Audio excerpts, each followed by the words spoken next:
लोकसभा के सप्ताहांत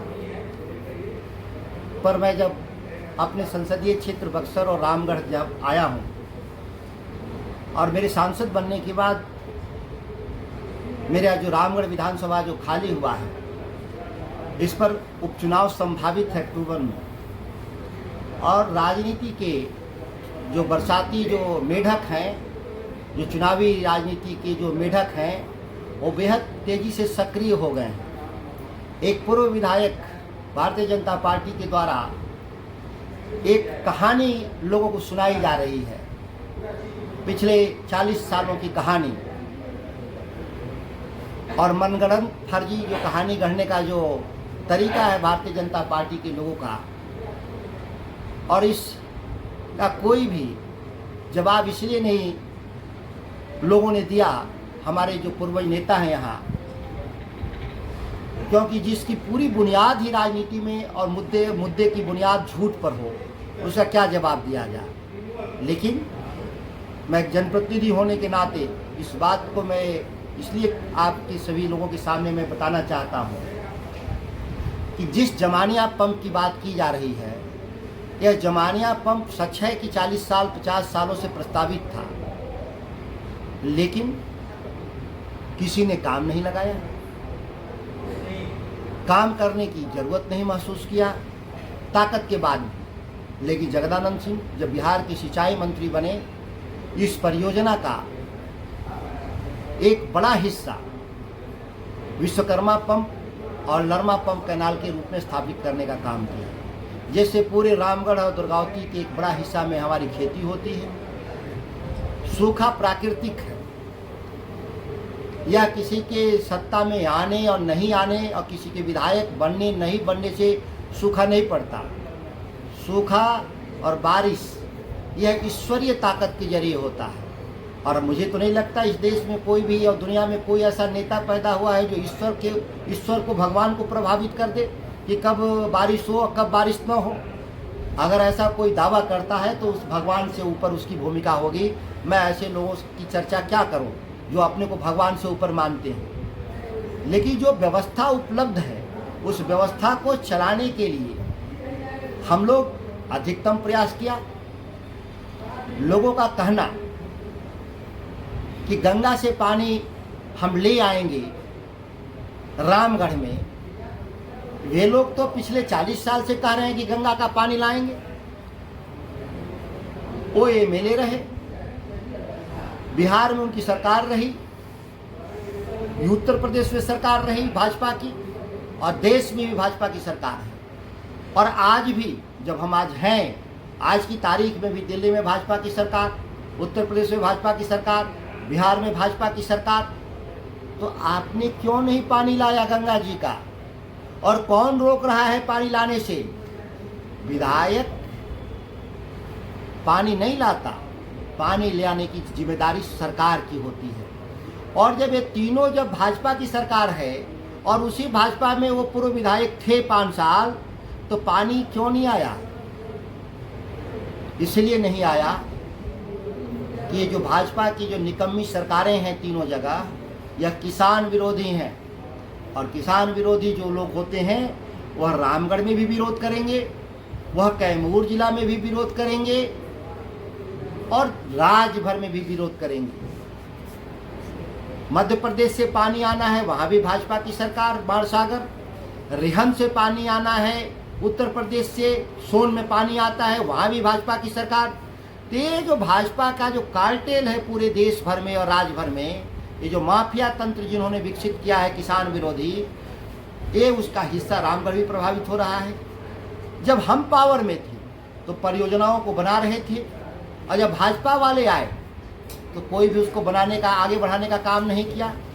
ऐसे लोग केवल चुनाव के दौरान बरसाती मेढक के रूप में उछल कूद शुरू कर देते हैं और तमाम तरह के उन बातों को करते हैं कि हम जीवन कुर्बान कर देंगे, इस तरह से फिल्मी डायलॉग बोलते हैं। जैसे लोगों को लगता है कि पढ़े लिखे नहीं है।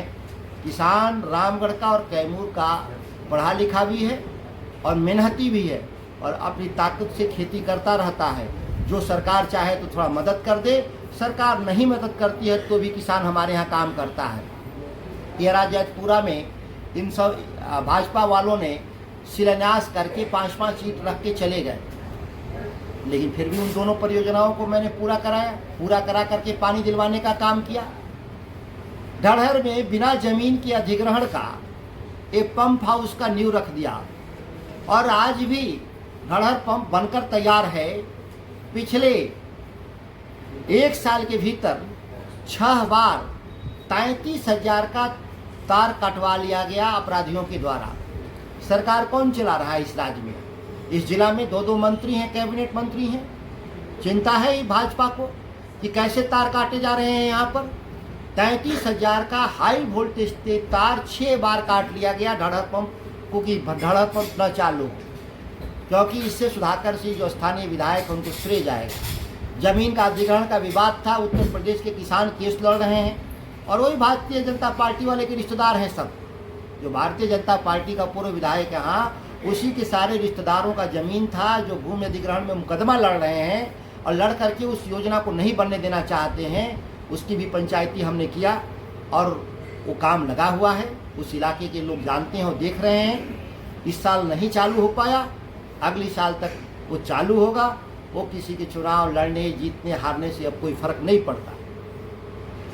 ये बरसाती जो मेढक हैं चुनावी राजनीति के, जिनके पिता भी प्रमुख थे, जिनका भाई भी प्रमुख था, जिनका भावा भी प्रमुख थी और एक चौथा आदमी है जो एमएलए बना था और आरोप लगाता है कि परिवारवाद दूसरे लोगों पे लगाता है कि परिवारवाद। यहाँ परिवारवाद नहीं चलता, यहाँ लोकवाद चलता है।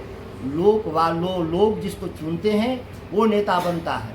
और एक बार लोगों ने अवसर दिया विधानसभा में जाने का, जिसको पानी को मेगावाट बोला,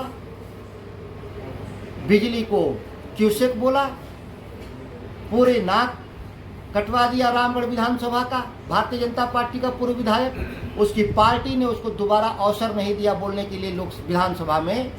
ऐसे लोग जाकर क्या करेंगे विधानसभा में, जिनको मेगावाट और क्यूसेक की समझ न हो, जिनको किसानी की समझ न हो, जिनका पूरा जीवन बीत ही गया दूसरे का धन हड़पने में, जिनके पास 5 एकड़ भी जमीन नहीं था जिनके पिता के पास, वो आज हवेलियों में रहते हैं लोग।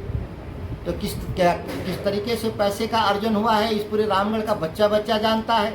उसको हम डिजिटल प्लेटफॉर्म पे वो आरोप न लगाए तो एक बच्चा जानता है कि किस तरीके से इन लोगों ने अवैध तरीके से धन अर्जित करके और लोग राजनीति में भी काम उसका निवेश किया और राजनीति इनके लिए व्यापार है, इसके सिवा कुछ नहीं। और जो दोनों पूर्व विधायक लड़ने की रेस में हैं, ऐसे लोगों को अपने ज़माने में कोई काम नहीं किया। हम अगर काम नहीं किए होते सुधाकर सिंह के रूप में तो बक्सर का मैं सांसद कैसे बनता। सड़कों के निर्माण का जाल हो या हमने हॉस्पिटल का हो या स्कूलों का हो या नहरों के आधुनिकीकरण का सवाल हो या पावर हाउस का सवाल हो, पूरी बिजली की कैपेसिटी को 2 गुना रामगढ़ में हम लोगों ने 4 साल में कर दिया। फिर भी परेशानी है, परेशानी रहेगी। मौसम बदल रहा है, क्लाइमेट चेंज के चलते तापमान बढ़ने से लोगों के खेती गृहस्थी प्रभावित हो रहे हैं। आने वाले वक्त में उसको 1-2 सालों में जो कमी बेसी है उसको हम लोग ज़रूर ठीक कर देंगे। और विकास एक सतत प्रक्रिया है, कभी समाप्त होने वाला नहीं है। समय के अंतराल में काम की रफ्तार को हम लोग बढ़ाते जाएंगे। आज मैं सांसद बना हूँ तो बक्सर संसदीय क्षेत्र के लिए हमारे पास 4-5 बड़ी परियोजनाएं मिली हैं 1.5 महीने के भीतर। ये साधारण नहीं है। बक्सर से भागलपुर का एक्सप्रेसवे, बक्सर से बलिया जोड़ने के लिए 2 लेन का गंगा में सेतु, नावानगर इंडस्ट्रियल जोन को विशेष आर्थिक जोन के रूप में परिवर्तित होना, चौसा बिजली घर 13 मेगावाट से उसे बढ़ा करके 2100 मेगावाट करवा देना, जैसी बड़ी परियोजनाएं हमको बक्सर लोकसभा के लिए 1.5 महीने के भीतर मिला है। आने वाला बक्सर सिरमौर और रामगढ़ और बक्सर सिरमौर, पहले भी सिरमौर रहा रामगढ़, बक्सर जरूर पीछे था, लेकिन बक्सर को भी सिरमौर लोकसभा बनाने का हम लोग वचनबद्ध है, उसमें हम लोग काम करते रहेंगे।